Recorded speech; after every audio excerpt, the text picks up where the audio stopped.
Going to see what is final accounts. ठीक है, आज हम लोग देखेंगे फाइनल अकाउंट्स क्या होता है। फाइनल अकाउंट्स एक ऐसा टॉपिक है जो आप लोगों ने 11th क्लास में भी पढ़े होंगे, और अगर आप 11th पास आउट हो चुके हो तो 12th में और फर्स्ट ईयर में हर क्लास में आपको फाइनल अकाउंट देखने मिलेगा।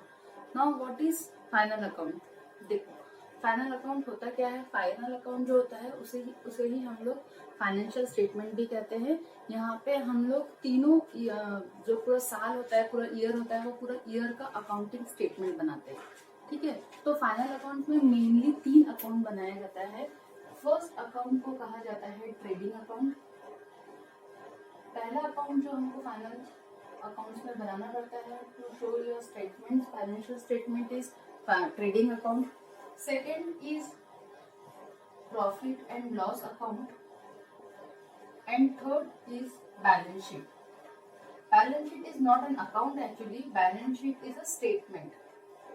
ठीक है, बैलेंस शीट एक स्टेटमेंट होती है जो कि हमारी कंपनी के एसेट्स और लाइबिलिटीज शो करती है। आपकी कंपनी के कितने एसेट्स है, आपकी कितनी लाइबिलिटीज है, वो जो स्टेटमेंट शो करता है उसे कहते हैं हम लोग बैलेंस शीट। ठीक है, ट्रेडिंग अकाउंट क्या होता है? ट्रेडिंग अकाउंट होता है एक ऐसा अकाउंट जिसमें हम सारे डायरेक्ट एक्सपेंसेस और डायरेक्ट इनकम की एंट्री करते हैं। सारे डायरेक्ट एक्सपेंसेस और डायरेक्ट इनकम की जिसमें एंट्री की जाती है, that is a trading account. और इसके लिए रूल कौन सा लगता है? सेम वही रूल, नॉमिनल अकाउंट का rule, debit all expenses, credit all incomes and gains. ठीक है, तो सारे डायरेक्ट एक्सपेंसेस और डायरेक्ट इनकम्स की पोस्टिंग कहाँ की जाती है? ट्रेडिंग अकाउंट में। इन शॉर्ट, अगर आप याद रखना चाहते हो तो आप ये भी ध्यान रख सकते हो कि फैक्ट्री रिलेटेड या प्रोडक्शन रिलेटेड जो भी एक्सपेंसेस होते हैं वो सारे के सारे बन जाते हैं ट्रेडिंग अकाउंट में। Likewise profit and loss account जो होता है that is also a nominal account. वहां पे भी हम लोग नॉमिनल अकाउंट का ही रूल लगाते हैं, debit all expenses and losses, credit all incomes and gains. और यहाँ पे जो हम डालते हैं that is all indirect expenses and indirect income.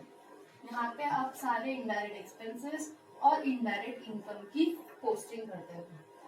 इसे याद रखने का तरीका है कि आप ये ध्यान रखो कि ऑफिस रिलेटेड जो भी सारे एक्सपेंसेस और इनकम है वो सारे जाते हैं प्रॉफिट एंड लॉस अकाउंट में। ठीक है, अब वो कैसे जाते हैं, क्या क्या जाते हैं? अगर आप बिगिनर्स हो, अगर आप फर्स्ट टाइम अकाउंट्स पढ़ रहे हो तो वो सारी चीजें हम जब अकाउंटिंग करेंगे तो मैं आपको समझाते जाऊंगी कि कैसे कैसे कौन कौन से आइटम्स ट्रेडिंग अकाउंट में जाते हैं और कौन कौन से item profit and loss account में जाते हैं। लेकिन हाँ, जिन लोगों का ऑलरेडी अकाउंट्स बैकग्राउंड है वो ये चीज समझ सकते हैं कि डायरेक्ट एक्सपेंसेस किसे कहते हैं, डायरेक्ट इनकम किसे कहते हैं, और direct indirect income, indirect expenses क्या होते हैं, ऑफिस रिलेटेड एक्सपेंसेस किसे कहते हैं, फैक्ट्री रिलेटेड एक्सपेंसेस किसे कहते हैं। अगर आप लोग ये बाइफरकेट कर पाए कि ऑफिस रिलेटेड एक्सपेंसेस इनकम कौन से हैं, फैक्ट्री रिलेटेड इनकम एक्सपेंसेस कौन से हैं, तो आप इजीली ये जो पोस्टिंग है फाइनल अकाउंट्स में आप लोग कर सकते हो। ठीक है, तो फिलहाल आपको ध्यान रखना है कि ट्रेडिंग अकाउंट क्या होता है। ट्रेडिंग अकाउंट में सारे डायरेक्ट एक्सपेंसेस और डायरेक्ट इनकम जाते हैं जो चीज डायरेक्टली प्रोडक्शन से रिलेटेड होती है। ठीक है, जो भी एक्सपेंसेस डायरेक्टली प्रोडक्शन से रिलेटेड होते हैं, जो हम जानते हैं कि इनके बिना हमारा प्रोडक्शन पॉसिबल नहीं है। इन शॉर्ट, अगर आप ध्यान रखना चाहो, याद रखना चाहो तो एक और तरीका है कि ये याद रखो कि आपने सप्लायर के पास से जो गुड्स खरीदे, सप्लायर के पास से गुड्स लाकर गोडाउन तक का जो प्रोसेस है, ये जो प्रोसेस है इसके बीच का, इस प्रोसेस में लगने वाले जो भी सारे खर्चे हैं वो जाते हैं ट्रेडिंग अकाउंट में। ठीक है, अब इसके बीच में क्या क्या खर्चे हो सकते हैं? आपने रॉ मटेरियल खरीदे होंगे, आपने प्रोडक्शन किए होंगे, ये जो सारा प्रोडक्शन है ये सब चीज जब बन गया तो आपने उसको ले जाके गोडाउन में रख दी होगी। तो ये जो सारा प्रोसेस है, ये सारे प्रोसेस में लगने वाले जो भी सारे एक्सपेंसेस है, जो भी सारे खर्चे हैं, ये सब जाते हैं ट्रेडिंग अकाउंट में। अब प्रॉफिट एंड लॉस अकाउंट में क्या जाता है? प्रॉफिट एंड लॉस अकाउंट में गोडाउन के बाद से सेल तक का जो खर्चा होता है, सेल तक का मतलब क्या? Selling and distribution expenses. ठीक है, आपने वो चीज गोडाउन में बनने के बाद रख दी, अब रखने के बाद पैकिंग करे, उसको डिस्ट्रीब्यूट करे, उसके लिए एडवर्टीजमेंट करे, ये जो सारा प्रोसेस है गोडाउन से सेल तक का, मार्केट तक का, इनफैक्ट सेल से बेटर है अगर हम यहाँ पे इसको मार्केट कहें, तो मार्केट तक का जो सफर है, इस सफर में लगने वाला जो एक्सपेंसेस है, जो खर्चे हैं, that will all come under office expenses. That means ये सारे जो एक्सपेंसेस है ये सब जाते हैं प्रॉफिट एंड लॉस अकाउंट में। आई होप ये सब चीज आपको यहाँ तक की चीजें क्लियर हुई होगी। Next is balance sheet. Now what is balance sheet? Balance sheet क्या होता है? Balance sheet is just an statement. ये एक स्टेटमेंट होता है, ठीक है। किस चीज का स्टेटमेंट होता है? ये स्टेटमेंट होता है एसेट्स और लायबिलिटीज। लायबिलिटीज यानी क्या? जो भी आपके लिए पेएबल है वो सारी आपकी लायबिलिटीज है, और जो भी चीज आपको अमाउंट देके जाएगी, पैसा देके जाएगी, वो सारी आपकी एसेट्स है। जैसे आपके फर्नीचर हो गए, मशीनरी हो गई, लैंड हो गया, बिल्डिंग हो गया, that will all come under assets. Liabilities है जैसे कि शेयर कैपिटल हो गया, आपने लोन लिए हो बैंक से अपना बिजनेस चलाने के लिए, आपने किसी पर्सन से लोन लिए हो, आपको कोई किसी प्रकार की कोई पेमेंट देने की बाकी है, तो that will all come under liabilities, ठीक है। अब ये मैंने आपको इन शॉर्ट में समझाई कि ट्रेडिंग अकाउंट क्या होता है, उसके अंदर क्या क्या पोस्टिंग जाएगी, प्रॉफिट एंड लॉस अकाउंट क्या होता है, बैलेंस शीट क्या होती है। Now next we will see, अब हम एक एक करके देखेंगे कि ट्रेडिंग अकाउंट कैसे बनाया जाता है, प्रॉफिट एंड लॉस अकाउंट कैसे बनाया जाता है, और बैलेंस शीट कैसे बनाई जाती है।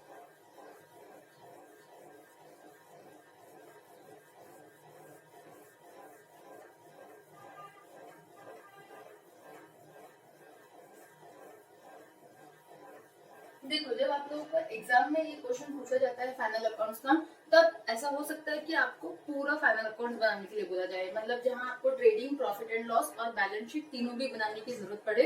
लेकिन अभी हम लोग वैसा भी सीखेंगे, लेकिन पहले हम लोग एक एक अकाउंट बनाना सीखेंगे कि पहले सिर्फ ट्रेडिंग अकाउंट कैसे बनाते हैं, फिर प्रॉफिट एंड लॉस अकाउंट कैसे बनाया जाता है, और फिर बैलेंस शीट कैसे बनाई जाती है। और नेक्स्ट, ये जब आप यहाँ तक परफेक्ट हो जाओगे तो उसके बाद हम लोग देखेंगे कि कैसे तीनों भी अकाउंट्स एक साथ एक ही सम्स में बनाया जाता है, ठीक है।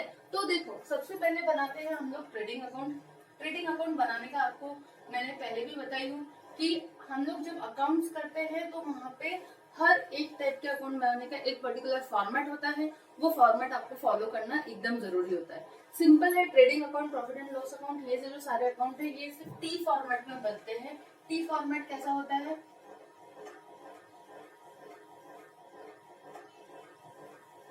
सिंपली पेज को 20 से 2 डिवाइड करना है। यहाँ आपको कॉलम करना है पर्टिकुलर्स, अमाउंट, पर्टिकुलर्स, अमाउंट। अब मैंने आपको पहले कुछ देर पहले बताई थी कि ट्रेडिंग अकाउंट के लिए, नॉमिनल अकाउंट के लिए रूल कहता है, तो ये जो साइड होता है that is debit and this side is known as credit, ठीक है। जब आप अकाउंटिंग करते हो तो आपको लिखते समय लिखना पड़ेगा ट्रेडिंग अकाउंट ऑफ, जो भी अगर आपको क्वेश्चन में कोई कंपनी का नाम दिया होगा तो of dash company for the period, ये भी आपको क्वेश्चन में दिया रहता है, वो आपको लिखना होगा for the period dash dash dash, जो भी पर्टिकुलर 1 महीने के लिए बनाने के लिए बोला है, 1 साल के लिए बनाने के लिए बोला, जो भी टाइम पीरियड के लिए आपको बनाने के लिए बोला गया है, वो टाइम पीरियड की डेट आप वहां पे लिखोगे। This is the format of trading account. Trading account का ये फॉर्मेट है, यानी जब आप ट्रेडिंग अकाउंट बनाने जाओगे तो उसको किस फॉर्म में करना है, ये मैंने आपके सामने अभी आपको बताई, ठीक है। नेक्स्ट इज, अब ये ट्रेडिंग अकाउंट में पोस्टिंग कैसे की जाती है, अब इसे ध्यान से देख लो। देखो, ट्रेडिंग अकाउंट में जो सबसे पहला आइटम आता है वो होता है ओपनिंग बैलेंस, ठीक है, या आप इसे बोल सकते हो ओपनिंग स्टॉक। ओपनिंग स्टॉक के बाद नेक्स्ट जो आता है यहाँ पे वो आता है टू परचेसेस। आपने जो भी रॉ मटेरियल वगैरह परचेस किए होंगे उसमें से हो सकता है आपने कुछ रिटर्न किए होंगे, तो एक रिटर्न का भी आप यहाँ पे एस्टिमेट देकर रखो। इसके बाद जो नेक्स्ट आता है वो आते हैं डायरेक्ट एक्सपेंसेस। अब टू डायरेक्ट एक्सपेंसेस के अंदर क्या क्या आ सकता है? डायरेक्ट एक्सपेंसेस के अंदर आता है वेजेस, फ्रेट, कैरेज, ये सारे। आप रॉ मटेरियल खरीद के लाओगे ना, तो आपको लाने ले जाने के लिए कुछ आप ट्रांसपोर्टेशन यूज करोगे, वो ट्रांसपोर्टेशन के जो चार्जेस पे करोगे that is known as freight और कैरेजेस, ठीक है। तो ये सारे जो एक्सपेंसेस है ये है डायरेक्ट एक्सपेंसेस। अब ये सारे एक्सपेंसेस के अलावा जो यहाँ पे आएगा वो होता है ग्रॉस प्रॉफिट या फिर ग्रॉस लॉस। ग्रॉस प्रॉफिट होगा तो डेबिट साइड में आएगा, ग्रॉस लॉस होगा तो हमेशा ध्यान रखना कि वो आएगा क्रेडिट साइड में, बाय ग्रॉस। दोनों कभी भी एक साथ नहीं होंगी, कोई भी एक चीज होगी, या तो ग्रॉस लॉस होगा या तो ग्रॉस प्रॉफिट होगा। ठीक है, इसके अलावा क्रेडिट साइड में क्या क्या पोस्टिंग्स आती है? क्रेडिट साइड में जो पोस्टिंग्स आती है दैट इज सेल्स। अब आपने प्रोडक्शन करे हो तो उसको बेचोगे भी, जो बेच के जो आपको पैसा मिलता है that will be recorded in the trading account credit side under the heading sales. अब सेल्स होगा तो उसमें हो सकता है कुछ रिटर्न्स भी आए होंगे, तो सेल्स के नीचे रिटर्न्स का भी आपको स्कोप रखना है, आपको जगह रखनी है। रिटर्न्स के अलावा, सेल्स के अलावा जो क्रेडिट साइड में आता है वो आता है क्लोजिंग स्टॉक। देखो अभी तो मैंने आपको सिर्फ ये फॉर्मेट में ये बता दी कि क्या क्या चीज आती है, अब हम इसको एक एक को समझने की कोशिश करते हैं। देखो अब ओपनिंग स्टॉक या ओपनिंग बैलेंस क्या होता है? हमने जिस भी पीरियड के लिए हम लोग ये ट्रेडिंग अकाउंट बना रहे हैं उस पीरियड के पहले, यानी सपोज मैं ये जो ट्रेडिंग अकाउंट बना रही हूँ ये मैं period for the period of 1 April 2019 to 31 March 2020 के लिए बना रही हूँ। ठीक है, तो 1 अप्रैल 2019 के पहले मतलब 31 मार्च 2019 तक का मेरे पास जो भी स्टॉक का बैलेंस बचा होगा या रॉ मटेरियल का बैलेंस बचा होगा, आप जानते हो हमने जो लेके आए, हमने जो रॉ मटेरियल खरीद के लाए वो सारा की सारा तो हमारा खर्च नहीं हुआ होगा ना, कुछ ना कुछ बचा होगा, तो जो स्टॉक वो बचा होगा that will come under trading account opening balance. ठीक है, वो सब आपके ट्रेडिंग अकाउंट के जब ये साल आप उसको शुरू करोगे तो वहां पे आपको ओपनिंग बैलेंस में या ओपनिंग स्टॉक में वो चीज दिखेगी। इसके अलावा आपने लास्ट ईयर जो प्रोडक्शन किए थे वो सारा की सारा आपका बेच दिए होंगे, इट इज नॉट पॉसिबल, कुछ ना कुछ स्टॉक बचा हो सकता है, अगर वो स्टॉक बचा होगा तो वो भी आप यहाँ पे ओपनिंग बैलेंसेस के अंदर शो करोगे। ठीक है, तो ये ओपनिंग स्टॉक या ओपनिंग बैलेंस हम लोग एक सपोज कर लेते हैं अमाउंट, सपोज हमारे पास ये जो था स्टॉक ये था 3000 रुपीज। ठीक है, तो यहाँ पे हम लोग ने 3000 रुपीज लिख लिए।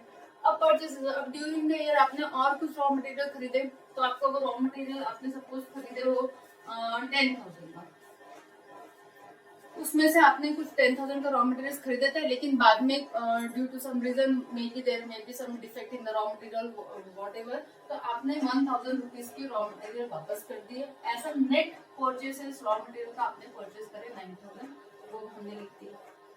इसके अलावा ये जो डायरेक्ट एक्सपेंसेस जो मैंने बताई, वेजेस हमने लेबर को पैसे दिए, फ्रेट, कैरेज, ये सारे एक्सपेंसेस मिला के आपने सपोज 4,000 रुपीज का और खर्चा कर, वो भी हम लोग ने ट्रेडिंग अकाउंट के डेबिट साइड में लिख दिया। अब ये सब लिखने के बाद आपने ये देखे कि ये सब करके ये देखो इसकी टोटल कितनी आती है, 9 + 3 = 12, 12 + 4 = 16,000। अब हमने ये देखे कि इसमें से हमारे पास अभी भी जो बच गया है वो है 6,000 का स्टॉक। ठीक है, सपोज आपके पास अभी भी जो स्टॉक बचा हुआ है closing stock at the end of the year is of 6,000। अब देखो डेबिट में 16,000 था, 6,000 का तो स्टॉक ही बचा है, तो सेल्स भी तो किए होंगे ना ड्यूरिंग द ईयर, आपने सिर्फ प्रोडक्शन तो किए नहीं होंगे, आपने कुछ ना कुछ सेल भी किए होंगे। तो सपोज आपने सेल्स कर दिए होंगे 12,000 का, लेकिन उसमें से 3,000 के आपके गुड्स वापस आ गए।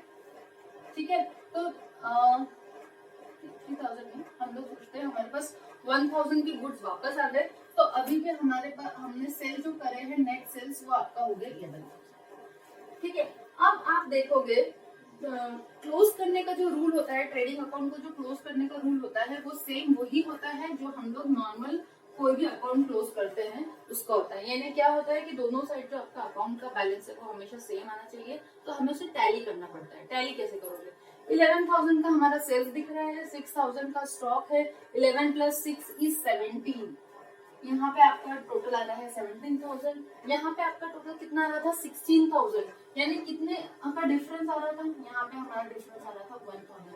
ये जो 1,000 रुपीज का डिफरेंस है that is your gross profit. ठीक है, ये क्या है, ये आपका प्रॉफिट दिख रहा है कि ट्रेडिंग अकाउंट से आपको इन्हें सिर्फ और सिर्फ ट्रेडिंग अकाउंट से आपको जो प्रॉफिट हो रहा है वो दिख रहा है 1,000 रुपीज। लेकिन ये जो 1,000 रुपीज है ये आपका नेट प्रॉफिट हो गया, ऐसा आप नहीं समझ के चल सकते हैं। आप ऐसा नहीं सोच सकते कि बस ये जो प्रॉफिट है यही हमारा फाइनल प्रॉफिट है, नहीं, this is only a gross profit, ये आपका सिर्फ ग्रॉस प्रॉफिट है। ठीक है। अगर सपोज आपका डेबिट बैलेंस ज्यादा होता है, यानी अगर हमारा यहाँ पे 17,000 का टोटल आता है और यहाँ पे 16,000 का टोटल आता, तो उस केस में आपको लॉस होता और तब आपका बैलेंस जो है वो क्रेडिट साइड में, ठीक है। अकाउंटिंग का रूल है, जब हम अकाउंट क्लोज करते हैं तो जो भी साइड ज्यादा होता है उतना ही बैलेंस उसके अपोजिट साइड में भी आना चाहिए। यानी सपोज डेबिट में अगर 17 है तो क्रेडिट में भी 17 आना चाहिए। लेकिन अगर क्रेडिट साइड कम बैलेंस शो कर रहा है तो जितना भी कम बैलेंस शो कर रहा है वो बैलेंसिंग अमाउंट को हम लोग कहते हैं लॉस, ठीक है। आई होप यहाँ तक आपको समझ में आया होगा। और एक बार अब आप लोगों के, ये तो मैंने आपको एग्जांपल देने के से समझा दी कि भाई ये अमाउंट यहाँ है यहाँ है, लेकिन एक्चुअल में आपको ये क्वेश्चन में ये सारी चीजें मिलेगी कहाँ से? एक्चुअल में आपको ये सारी चीजें क्वेश्चन में मिलेगी from the trial balance. Question में आपको ट्रायल बैलेंस के फॉर्मेट में ये सारा कुछ दिया होगा इन्फॉर्मेशन। अब वो ट्रायल बैलेंस से हमको सामान उठाना है, वहां से हमको एक एक इन्फॉर्मेशन उठाना है कि भाई हाँ बैलेंस, ओपनिंग स्टॉक का बैलेंस दिया है तो ट्रेडिंग अकाउंट में डाल दो, सेल्स है ट्रेडिंग अकाउंट में डाल दो। ट्रेडिंग अकाउंट से रिलेटेड इन्फॉर्मेशन हम लोग ट्रायल बैलेंस से उठा के ट्रेडिंग अकाउंट में डालेंगे, ठीक है। वो हम लोग आगे देखेंगे जब हम लोग आगे सम सॉल्व करेंगे एग्जांपल से। अभी फिलहाल सिर्फ ट्रेडिंग अकाउंट क्या आता है वो समझ लो। ट्रेडिंग अकाउंट एक टी फॉर्म में बना हुआ अकाउंट होता है जिसमें कि सारे के सारे प्रोडक्शन रिलेटेड या फिर बोलो फैक्ट्री रिलेटेड डायरेक्ट एक्सपेंसेस और डायरेक्ट इनकम्स पोस्ट की जाती है, ठीक है। उसको क्लोज कैसे किया जाता है? डेबिट और क्रेडिट साइड की टोटल ली जाती है, जिस भी साइड में टोटल ज्यादा है उस साइड का बैलेंस हम लोग दूसरे साइड में करते हैं। और अगर क्रेडिट की टोटल ज्यादा है, डेबिट की कम है तो ग्रॉस प्रॉफिट होता है। अगर डेबिट की ज्यादा है, क्रेडिट की कम है तो ग्रॉस लॉस होता है। आई होप यहाँ तक आपको सबको क्लियर होगा। नेक्स्ट हम लोग देखते हैं प्रॉफिट एंड लॉस अकाउंट।